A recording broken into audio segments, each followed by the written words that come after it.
On parle de l'Université de la Terre dans notre débat avec son fondateur Jacques Huybrecht, bonjour. Bonjour. Bienvenue. Et Thomas Parouti, bonjour. Bonjour. Le fondateur de l'agence Mieux qui ose une chemise qui envoie du bois. Warming Stripes. Oui, c'est bien, ça réveille. Pour ceux qui dérèglement. somnolaient devant leur écran, ne réglez pas votre téléviseur, cette chemise est magnifique. L'Université de la Terre qui fête ses 20 ans, ce sera à l'UNESCO les 14 et 15 mars prochains.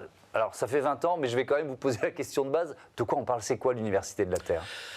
D'abord, elle porte bien son nom. C'est-à-dire qu'on parle de notre planète et on parle de nous, notre espèce très particulière, les humains, sur cette planète. Ça fait 20 ans, effectivement. Alors, ça a démarré petit, en 2005. Mais c'est vrai que moi, j'ai une prise de conscience sur les enjeux écologiques et humains il y a pas mal d'années.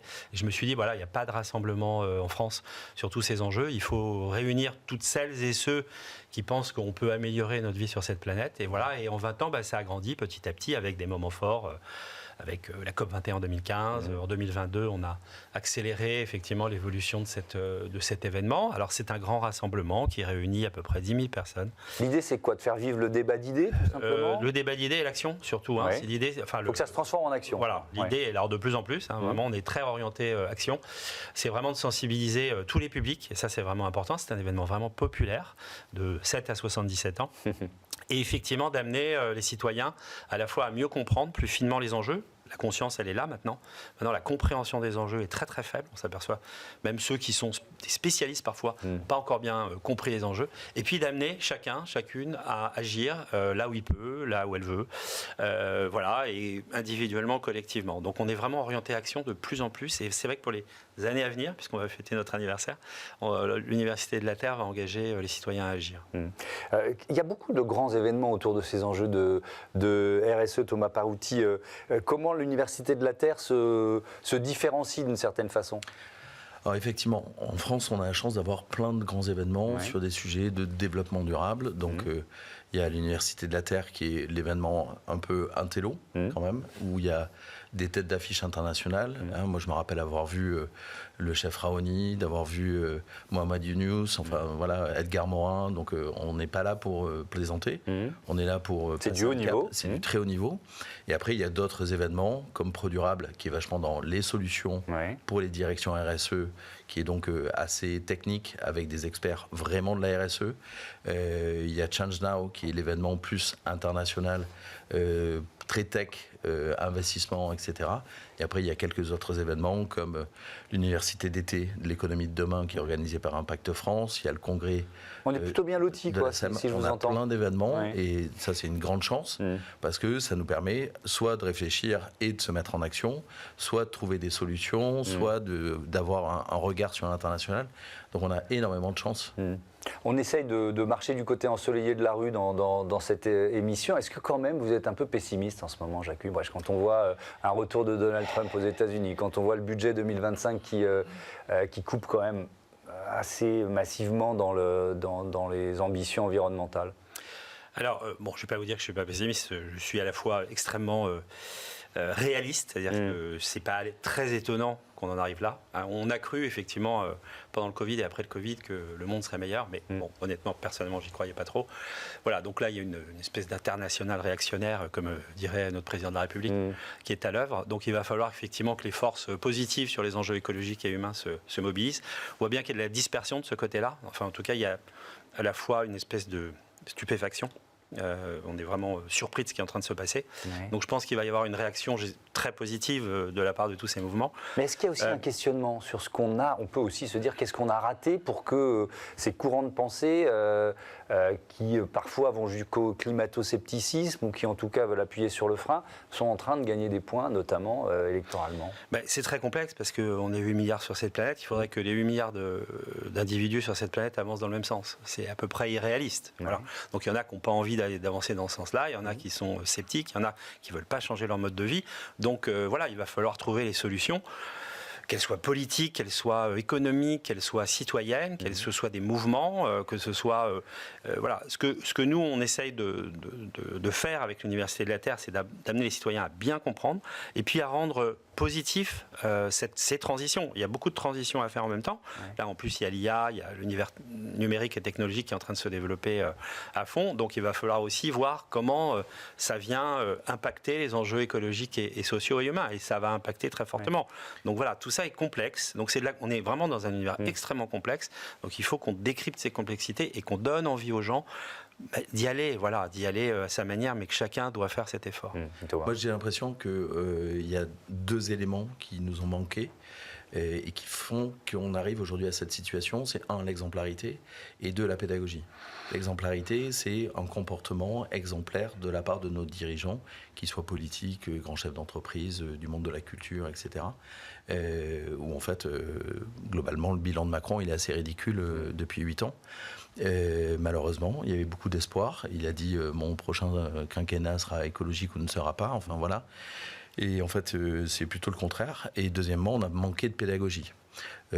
Tous ceux qui racontent les histoires. On a déjà débattu ici de l'importance de créer des imaginaires positifs autour de, bien sûr. Et autour de ce futur égale nature égale futur. Ces imaginaires, on ne les a pas développés. Et je pense qu'il y a une responsabilité de quelques grandes chaînes de télévision, de quelques grands médias. Ça bouge quand même. Oui, ça bouge petit à petit.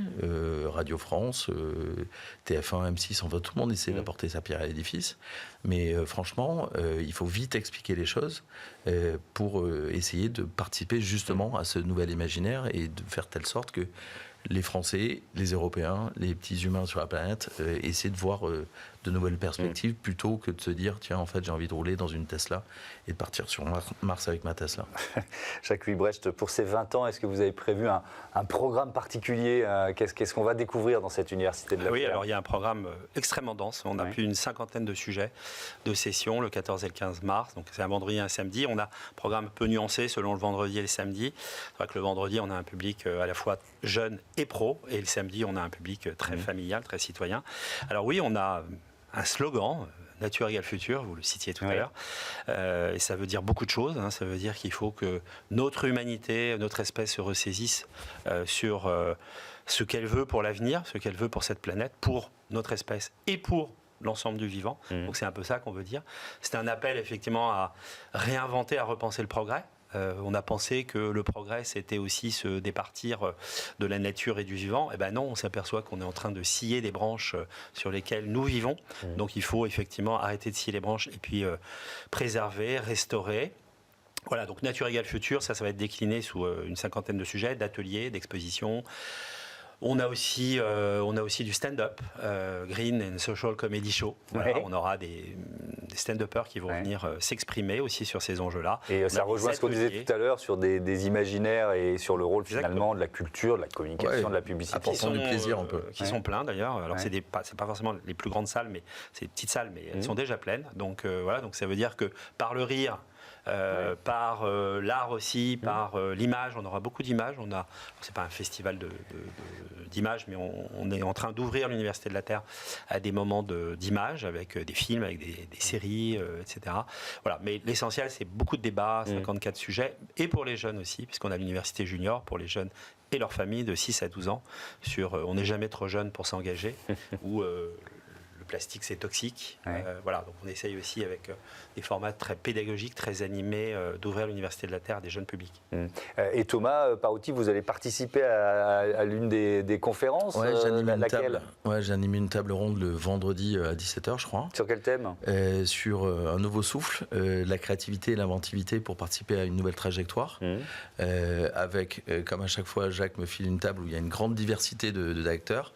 Donc il y a à la fois Arthur Aubeuf de Team for the Planet, il y a la marque Balenciaga, la marque Picture qui est une marque un peu de sport de montagne, il y a Saint-Gobain, il y a Aegis qui accompagne notamment les constructeurs BTP dans du conseil. Enfin c'est très varié, il y a deux équipes d'étudiants. Une qui a développé une IA pour personnaliser les choix de lecture. Donc voilà, c'est très très varié. On va parler d'innovation aussi dans cette table ronde. On parle d'innovation, on parle de créativité, d'inventivité et en fait de nouvelles solutions. Il y a un Italien qui s'appelle Luca Gamberini qui a développé un projet qui s'appelle Nemo's Garden où il fait pousser de la menthe, du basilic, plein de trucs sous l'eau. Enfin voilà, c'est des idées assez folles, mais qui sont soit des POC, enfin des projets qui sont en train de se lancer, soit des grosses machines, des grandes entreprises qui sont vraiment dans l'innovation pour faire bouger la trajectoire. Donc ça veut dire que, alors il y a le débat d'idées, et vous nous disiez, c'est aussi l'action. Donc partager des bonnes pratiques, des innovations qui marchent déjà, essayer de les faire passer à l'échelle. Il y a aussi cette ambition à l'Université de la Terre. Oui, alors on n'est pas un incubateur. Oui, j'ai bien compris. Il y a d'autres projets dont Thomas a parlé tout à l'heure qui sont plus sur vraiment les solutions techniques, technologiques. Nous, on est pour montrer. Effectivement, donner envie à nos publics de faire, d'agir, d'aller peut-être bosser dans les entreprises aussi qui avancent plus vite. Ça, c'est vraiment un enjeu majeur. Il faut que les entreprises montrent ce qu'elles font. Bon, Thomas, c'est son sujet, plus que moi. Mais, et nous, moi je dis toujours, à l'Université de la Terre, il faut qu'on ait à la fois les activistes et les entreprises. Il faut réunir ces mondes. On peut les réconcilier, quoi. Oui. Moi, j'ai pas de problème avec ça. Et je pense, alors parfois, dans un sens ou dans un autre, c'est pas toujours facile, mais voilà. En tout cas, c'est vraiment notre mission. Et puis là, cette année, on lance nous-mêmes, Université de la Terre, une action extrêmement concrète qui va s'appeler 1, 2, 3 dehors. En fait, il y a 2 piliers qui ont été travaillés ces dernières années, le pilier alimentaire et le pilier mouvement, bouger, mieux manger. Il y a le 3e pilier de la santé physique et psychique qui n'a pas été travaillé, c'est la reconnexion à la nature, la reconnexion au vivant. C'est déconnecté, c'est ce que je disais tout à l'heure. Et donc 1, 2, 3 dehors va encourager les citoyens. Vous pouvez participer ici, Smart Impact et tous les médias qui voudront s'y associer. C'est vraiment open source pour engager les citoyens à sortir, lâcher leurs écrans quelques heures et aller dans la forêt, dans la montagne, dans les jardins, etc. Voilà, on va lancer ça au moment de l'Université de la Terre. Donc c'est une action extrêmement concrète parce qu'on ne peut pas protéger ce qu'on ne connaît pas. Et malheureusement, on est de moins en moins à bien connaître la nature. Et c'est aussi l'un des engagements qu'on veut prendre. Voilà. Merci beaucoup à tous les deux. Bonne Université de la Terre. Je rappelle les dates, elles sont là, 14 et 15 mars prochains. On passe tout de suite à notre rubrique Startup.